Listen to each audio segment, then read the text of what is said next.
Welcome to BooTube Tales, where school horror stories to keep you awake. Story 1. The Last Detention. You never really think about school detention until you're sitting in that cold, empty classroom after hours. But trust me, regular detention was nothing compared to what happened in our school's special detention with Principal Morrison. The light fixtures buzzed overhead, casting strange shadows across the empty halls as I made my way to the principal's office. My crime? Being caught with my phone out during a test. Not my proudest moment, but hardly worthy of what was about to unfold. The first thing that caught my eye was that sign on his door. No screaming. Simple, direct. Terrifying. We'd all heard the rumors, of course. How certain students who got sent there never came back to class. Their lockers would be cleaned out overnight, and the official story was always transferred to another district. But that wasn't the worst part. No, the worst part was the morning announcements. Sometimes, between the Pledge of Allegiance and lunch menu, you'd hear them. Familiar voices, whispering in the background. Emma Thompson's distinctive giggle, Marcus Chen's slight stutter, Sarah Williams's soft lisp. All former students who'd had their last detention with Principal Morrison. I stood there, hand hovering over the doorknob, heart pounding in my chest. The brass handle felt ice cold under my fingers. Inside, I could hear the soft hum of what sounded like static or maybe whispers. The kind that made the hair on the back of your neck stand up. He was standing perfectly still, waiting, just waiting. And as I turned that handle, I couldn't help but wonder, would my voice be the next one haunting the morning announcements? You know what they say, detention is supposed to teach you a lesson, but some lessons come at a price too high to pay. And as that door creaked open, I realized I was about to learn exactly what that price was. I'm telling you this story now because, well, someone needs to know what happens behind that door. Just remember, if you ever find yourself in Principal Morrison's office, whatever you do, no matter what you see, don't scream. Handprints, the wrong school song. Have you ever joined a school choir? Let me tell you about my experience that still haunts me to this day. It was my sophomore year, and I was excited to join the advanced choir group. Everything seemed normal at first. The familiar faces, the warmth of the music room, the gentle afternoon light streaming through those tall windows. That was until we started practicing this peculiar hymn. None of us had heard it before, which wasn't unusual for new pieces, but something felt different. The melody was unsettling, with intervals that seemed to defy musical logic. The lyrics were in a language none of us could identify. Not Latin, not Greek, nothing we'd ever encountered. Our choir director, Ms. Reynolds, insisted we learn it for the upcoming winter concert. She seemed different, too, more intense, almost possessed by the music. Her usually warm brown eyes had taken on a glazed, distant look as she conducted. We practiced for hours that day. By the end, my throat felt raw, not from singing, but from something else, like I'd swallowed sand. Several of my fellow singers complained of headaches, and Jenny, our lead soprano, actually fainted during the final run-through. The next morning, I arrived early for practice, and that's when everything changed. Half the choir was missing, just empty chairs where my friends should have been. No one seemed to know where they'd gone. Their parents hadn't reported them missing. It was as if they'd never existed. But what really made my blood run cold was the sheet music. The neat printed notes from yesterday were gone, replaced by symbols that looked like they'd been written in rust-colored ink. No, not ink. It looked like dried blood. The pages felt wrong under my fingers, almost alive, pulsing with some dark energy. Ms. Reynolds never showed up that morning. When they checked her house, they found it empty. No furniture, no personal belongings, just those same strange symbols painted on every wall.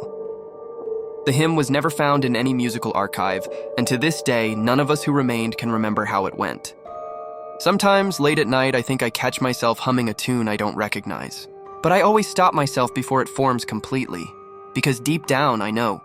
Some songs were never meant to be sung, some music was never meant to be heard, and some choirs sing for something other than human ears. Story 3. The homework that graded itself. Picture this. It was just another mundane Monday evening, and I was sitting at my desk, buried under a pile of homework assignments. Little did I know this particular assignment would turn my world upside down. You know that feeling when you're alone in your room and suddenly something just feels off? That's exactly how it started.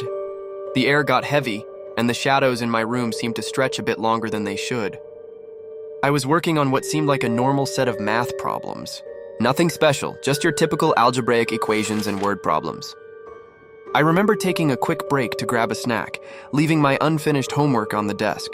When I returned, something was different. At first, I couldn't quite put my finger on it.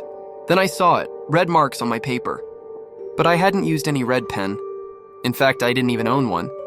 The marks weren't random, they were corrections. My wrong answers were being crossed out, and the correct solutions were appearing right before my eyes, as if an invisible hand was grading my work. My heart started racing. I watched, paralyzed, as numbers transformed themselves on the page. Each correction was precise, written in a deep, blood-red ink that seemed to glisten under my desk lamp. But the real horror came when I reached the final problem. It wasn't there before, I'm certain of it. Written in that same haunting red ink was a question that made my blood run cold. If you have 5 minutes to live, how many seconds do you scream? I sat there, frozen, watching as numbers began calculating themselves below the question. 300 second, 299, 298. The counting continued, each number appearing and fading like a digital clock running backwards. It was solving itself, but it wasn't just solving a math problem anymore, it was counting down. That's when I realized sometimes the scariest things in life aren't the monsters under our beds or the shadows in our closets. Sometimes they're the ordinary things that suddenly become extraordinary in the most terrifying ways possible. I never did find out what happened when that countdown reached 0, because here's the thing about truly frightening stories. The most terrifying part is often what's left to our imagination. Story 4, the Gymnasium Echo. Hey, let me tell you about something eerie that happened at my old high school's gymnasium. You know how these places feel different at night?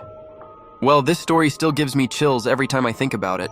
It started when our school's longtime janitor, Mr. Rodriguez, began noticing strange things during his night shifts. At first, it was just subtle sounds, the kind you'd usually brush off. A distant squeak here, a faint thump there. But then things got weird. One particular night in October, he was doing his usual rounds when he heard it. The unmistakable sound of basketballs bouncing. Not just one, but several, echoing through the empty gymnasium. Now Mr. Rodriguez had been working at the school for 20 years, and he knew every creak and groan of that building like the back of his hand. But this was different. He walked toward the gym, his footsteps echoing in the dark hallway. The sound grew louder, more distinct. The thing is, the gym was supposed to be locked. He had locked it himself just hours earlier. When he opened the door, the bouncing stopped immediately. The basketballs were scattered across the floor, still slightly rolling as if they had just been dropped. But that wasn't even the strangest part. As Mr. Rodriguez swept his flashlight across the walls, his blood ran cold. There were handprints, dozens of them. Fresh ones, still slightly damp with sweat. But here's the thing that made him quit his job the next day. These handprints were nearly 12 feet up the wall. Way too high for any student or even our tallest basketball player to reach. The school brought in investigators, paranormal experts, and even structural engineers. Nobody could explain it. Some say it was the spirit of a former basketball player who died in a car accident in the 70s. Others claim it's just an elaborate prank. But to this day, on quiet nights, if you pass by that gymnasium, you might just hear the rhythmic bounce of phantom basketballs echoing through the halls. And those handprints, they're still there. No amount of cleaning has ever been able to remove them completely.